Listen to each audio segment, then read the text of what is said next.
Hi hello friends, நான் உங்கள் அபிநயமூர்த்தி. First நம்ம சேனல் உள்ள போகிறதுக்கு முன்னே ஷேர் சப்ஸ்கிரைப் பண்ணுங்கள். வீடியோ பிடிச்சிருந்தா கமெண்ட் பண்ணுங்கள். ரத்த பொரியல் எப்படி செய்கிறதுன்னு பார்க்கலாம் வாங்க. ஃபஸ்ட்டு ஒரு கடாயில் எண்ணெய், கடுகு, கறிவேப்பிலை, வெங்காயம், பெரிய வெங்காயம்னா பெரிய வெங்காயம் எடுத்துக்கலாம், சின்ன வெங்காயம்னா சின்ன வெங்காயம் கூட எடுத்துக்கலாம். தேவையான அளவுக்கு பச்சை மிளகா, நான் 4 பச்சை மிளகா எடுத்திருக்கேன். ஒரு கொத்து கறிவேப்பிலை, இது எல்லாம் சேர்த்து நல்லா வதக்குங்க.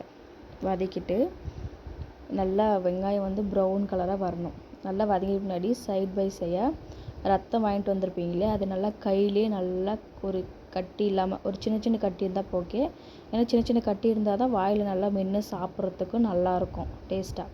நல்லா சைட் பை சைடாக கையில் நல்லா பிசைஞ்சு விட்டு தேவையான அளவு நீங்கள் உப்பு போட்டு நீங்கள் வச்சுக்கலாம்.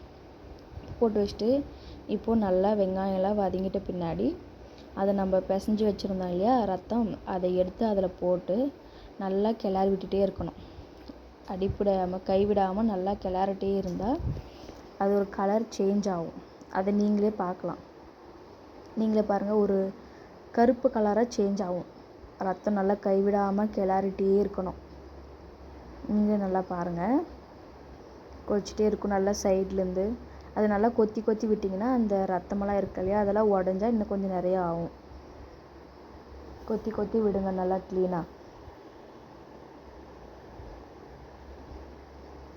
அதுக்கப்புறம் கலர் நம்ம கிளற அந்த சூடுலேயே நல்லா சேஞ்ச் ஆகிறது உங்களால் பார்க்க முடியும். நல்லா பாருங்கள்,